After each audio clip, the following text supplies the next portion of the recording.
Good evening. My name is Robert Giovanetti. I'm Senior Associate Athletics Director for External Operations here at Texas Tech.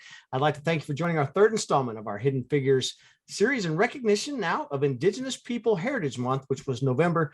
We recognize and celebrate Indigenous People Heritage Month with the goal of educating on Native culture and heritage and ultimately enhancing the visibility of Native Indigenous people here on campus and in the local community. We're pleased tonight to be joined in this conversation by Sabrina Lomasad and Nyatha Cullen. Nyatha is with our volleyball team. Sabrina works for the Red Raider Club. And Nyatha, why don't you start off by introducing yourself and telling us what you do here at Texas Tech? And it's a big week for you too. Yes, well, it just got bigger. I am the assistant volleyball coach here at Texas Tech, and just got into the NCAA tournament as of last night. So preparing for our opponent in FGCU. We actually leave for Madison, Wisconsin, I believe Wednesday morning. So getting the team prepped and ready to go. All right. And so congratulations. First time in 20 years since Tech volleyball has been in the NCAA tournament. So excited about that. And now we also have Sabrina Lomasad. And Sabrina, before you get started, I know you're going to take the floor to present our land acknowledgement. Yes. So I felt kind of as we start getting more active and recognizing these cultures and different things, it's important to acknowledge the communities that inhabited this land before us. Native American population has been in a constant state of decline since the arrival of the first European settlers, but archaeology and historians have made it a little bit easier to sort of track these different cultures in their nomadic kind of paths around what is now the United States. So according to the Texas Almanac website, there were over 50 tribes who inhabited the Texas region. And although, as I mentioned before, these tribes were nomadic, sometimes it was their nature to move around, sometimes it was through force and kind of just being pushed out of their lands. But some of the most notable in the Texas region is the Quahati, the Wichitas, the Comanches, the Humano, and the Tejas are some of the bigger names. So yeah, this acknowledgement barely touches on the geographical footprint of the Indigenous people, but it serves as a beginning to respect and understand the context behind the land that we inhabit and the genocide that occurred for us to be where we're at today. Extremely interesting. And again, something we should all learn more about. Why don't you tell us a little bit, Sabrina, about yourself and what you do here at Texas Tech? My name is Sabrina Lomasad, and I work for the Red Raider Club in development. One of my primary responsibilities is parking on game day, but we help fundraise for different facilities and athlete scholarships and resources and different things like that. All right, so let's get started. Again, it's something that's very important, I think, to celebrate. And in November was the month we did that. But Nyatha, what does Indigenous People Heritage Month mean to you as you look back on it? I think it's just honoring the cultures and honoring the traditions of my ancestors. I didn't grow up in the culture of Native Americans, but between ancestry and heritage, I was born into it, but not grown up in it necessarily. But, I think it's just honoring, the land that was given to us and kind of the surrounding vices that kind of came with it. What about you, Sabrina? What does it mean to you? It means a lot to kind of see it really be highlighted. And I think one of the biggest problems that the Native American community faces today is the destruction of our culture. And having a month like this is really important to sort of rebuild some of those traditions and maintain them and try to increase the longevity of them, just given the history and how so many of them are wiped out and different things like that. So it means a lot to be able to experience that and have other people learn about it as well. Sabrina, you went to school here and then you came to work here at Texas Tech. How do you describe being a member of the Indigenous community here in Lubbock? Truthfully, I have been here for a while now, but I haven't really seen much visibility of the Native American community, truthfully. Um, I know there's some resources and different things that are available, and I think the National Heritage Center has an exhibit on some different Native American communities. But in my own experience, I haven't really been a part of much out here. Nyatha, do you agree with that? Is that something you've experienced as well? Yeah, I would agree with that. I originally come from the Midwest, so Illinois, Wisconsin, even some parts of Iowa, you're gonna have a little bit more acknowledgement just from naming of towns, or a certain field is represented from Native American culture. But in my short time here, I've only been here, 11 months. I haven't seen as much as I would there, but that's not to say that it's not out there. For somebody like me who has never really been around people that celebrate Indigenous People Month, is there something that you look forward to, Nyatha? Is there something you go, hey, I'm looking forward to seeing this happen in November? I think for me, it's just more so bringing myself more aware to my own culture, and what I for myself than what I can do in the community. I don't want to do anything for my community that I'm not necessarily aware of myself. So I think it's just more of an education piece on my part, and making sure that I'm educated in my heritage and my culture, so that, when in doubt, the community is educated eventually. So I think that's kind of what it says, what it says to me. What about you, Sabrina? Is there anything you look forward to, or something you could do in the future? Yeah, very similar to Nyatha's point to education, I think is the biggest thing, and exposure, just even images of different celebrations that are within the Native American tribes.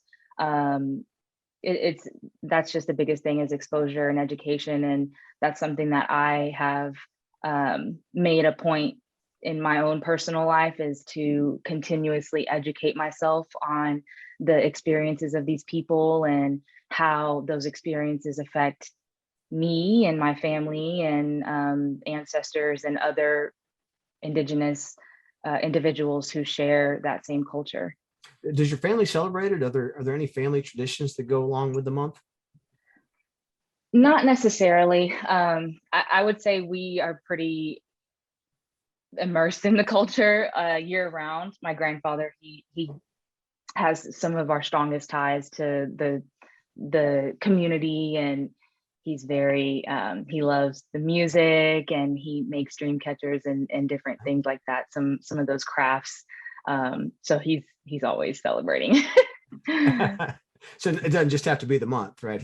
Yeah, it's not just the month. Nyatha, so Sabrina has talked about her grandfather. Who are some impactful people in your life who, you're very successful in your career, and you're an up and coming assistant coach? Who have been some people in your life that maybe have impacted you? I think it's, coming from a smaller town, a smaller community.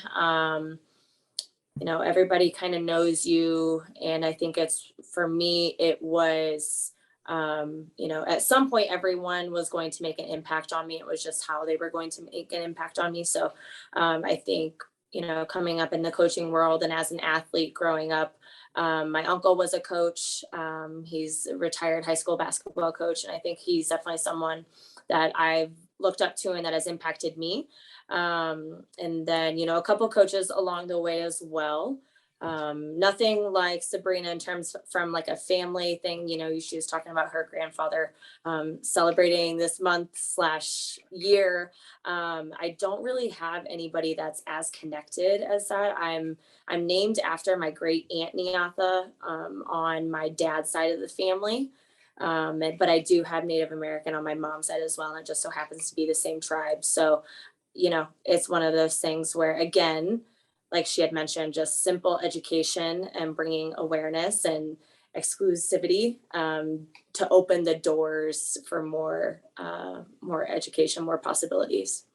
I was going to ask you later about your name. So at an early age, did you trace, were you interested in the origins of your name? It was more so told to me. It was, growing up as a little kid, you always get the keychains with your name on them, or the cups, or right. And I was like, what the heck? How come I don't have a keychain? How come I can't find my name anywhere? How come I don't get a t-shirt with my name on, And it finally hit me to where, I was okay with it at around, age 10 or so, when those things were kind of cool. And, so I knew when I got something with my name on it, it was specially made. So I am named after my great aunt Neatha. She spells it a little bit differently. And she's a part of the Choctaw tribe, which is, again, on my dad's side of the family. And I happen to have Choctaw on my mom's side of the family as well. So, again, great aunt, a little bit more distant. I do know that she lives in Oklahoma on a reservation. So being from Illinois, there wasn't a whole lot of connectedness at the beginning. So definitely something that I'm hoping to eventually kind of, just pull the trigger on one day and really try to get to understand those roots a little bit more. Yeah, that's awesome. Sabrina, you mentioned your grandfather. Is he somebody that did have an impact on you throughout your life? Yes, for sure. He is where a lot of my music influence came from. Definitely majority of my Native American culture. So his mother lived on a reservation in Montana. And so just growing up and seeing the pictures, and I think they took me to a powwow maybe in Oklahoma when I was super young. So just those small sort of things that he did throughout my youth really kind of influenced me, and wanted to gave me more of a drive to learn about my own tribe and other communities and different things like that. Is this when you go to a month like Indigenous People Month that probably most of your coworkers and your friends probably don't know about it? Are there things you can do to try to show, hey, this is how we celebrate, and to try to bring more awareness to the month? Yes, I think providing sources and just kind of contextual history behind it is one thing. Honestly, I didn't realize it was this largely celebrated until kind of this feature and different things like that. So even myself, I'm still kind of finding ways to celebrate that mean a lot to me, and different things like that. So I think it's just kind of comes down to the individual and how much they're willing to open up their minds and expose themselves, really. Yeah. Is this something you've noticed? Like, hey, there's not a lot of attention paid to this, and there's things we can do to draw attention to it? Yes, but kind of along with what Sabrina was saying, I think, it's more of an individualistic thing. And I think, again, kind of going back to what I said earlier, that's something that I'm still trying Yeah. to understand and to do for myself before, I want to get a good understanding of it. So that way I'm able to communicate, and I'm able to properly honor, properly bring awareness to the traditions and to the cultures, rather than just saying, oh, hey, there's no awareness to this, but I don't know what this is. So I think, again, just going back to the education piece, I know what it looks like and want to know what it looks like years ago, because that's part of Native American history. It's not to be edited. It's tradition for a reason. So I want to keep it that way. You talk about that, like it's not to be edited. Are there things that the outside community can do to try to be more inclusive? Again, I mean, Sabrina, maybe you have a better idea, but I think that education piece is just so big, and maybe I bring it up because that's something that I'm focusing on. But I mean, would you say that there's anything?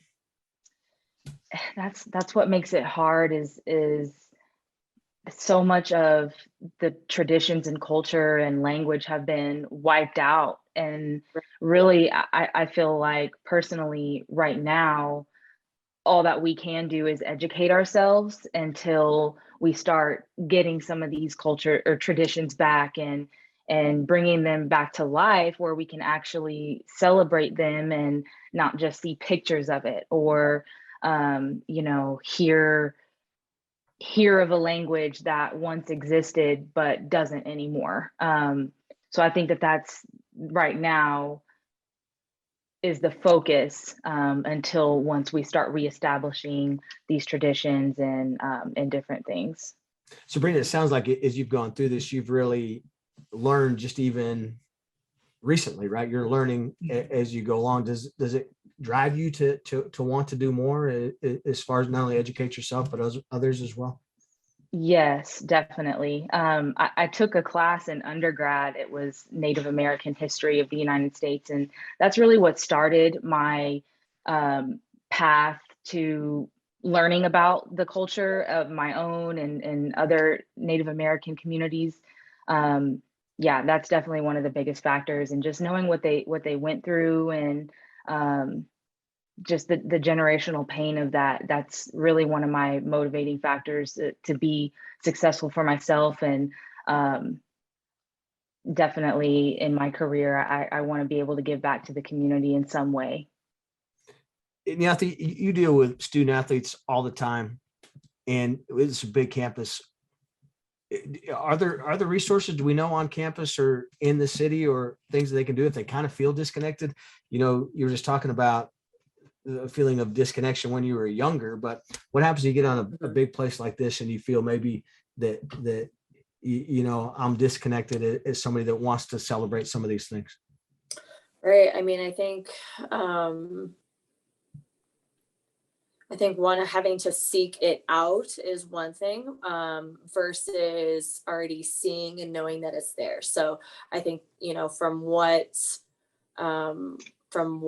I'm wanting to do with my educational piece, you know, I didn't have a problem going to seek it out, because that's what I've known to do, just because it wasn't outwardly available, if that makes sense. Yeah. So, you know, it's one of those things where it's not that it's super out there. It's, you know, it's not on a poster on every wall, but it's just a matter of finding the right person, finding the right place, and asking the right questions.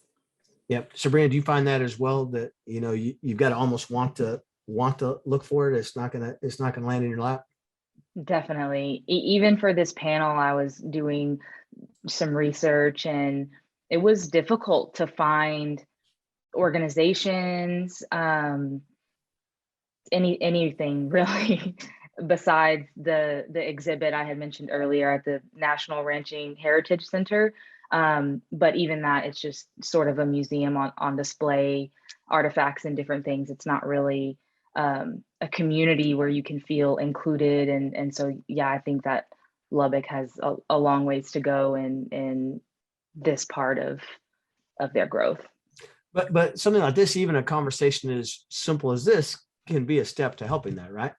Absolutely. I think these types of conversations are awesome. And I love that the athletic department isn't afraid to talk about it. And I think that's something that should definitely be the ground level, and then we should go up from there. So now that's a good segue there, because we do these panels so for our student athletes, but also students, to get to see successful people, you know, in administration or coaching or in the community who look like them, but also members of the greater community too, to see people that are successful. So for you, again, very successful coach, just at the early stages of your career, what are some keys to success that you could share with them based on your past? Authenticity. You know, it's one of those things where or anybody, right? Any athlete, any coach, anybody in any department, being true to who you are and where you come from, because those are the values and those are the characteristics that you've been brought up in. So to not honor those, is to not only honor yourself, but not honor what you believe in and what you're trying to teach or what you're trying to pass on to the next generation. So I think for me, since day one, and it's been finding who I am and what I want to stand for, how I want to stand for it, and at the end of the day, who's watching me. Whether that's a future boss, whether that's a coworker, whether that's an athlete, or whether that's somebody who wants to be in this position. I think it's just something that, this different perspectives, and kind of getting into the Native American side of it, the spiritual side, and tapping into not necessarily the religion of, of Native Americans, because they were more spiritual. It's just, just being way more aware of who's watching and really why you're doing it. Yeah, that's great. And again, for you, you've got a lot of, when you recruit and your younger student athletes, even through your seniors, right? You have all these young Right. students student athletes looking up to you. Mm-hmm. Sabrina, Yeah, what about absolutely. you?